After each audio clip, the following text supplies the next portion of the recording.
রাতটা ছিল অমাবস্যা। গ্রামের শেষ প্রান্তের পুরনো বাঁশের ঘরে একা থাকতেন বৃদ্ধা রহিমা খালা।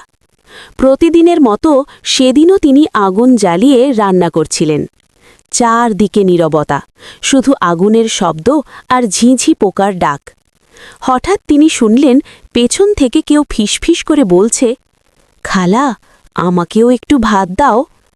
তিনি ভেবেছিলেন গ্রামের কোনো ক্ষুধার্ত ছেলে এসেছে, কিন্তু পিছনে তাকাতেই দেখলেন কেউ নেই। বাতাস ঠান্ডা হয়ে গেল, লণ্ঠনের আলো কাঁপতে লাগল।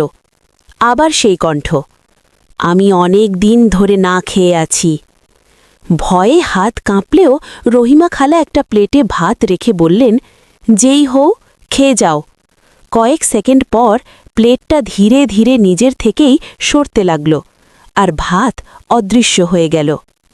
পরদিন সকালে গ্রামের লোকেরা এসে দেখে খালার ঘরের সামনে মাটিতে পুরনো কবরের দাগ।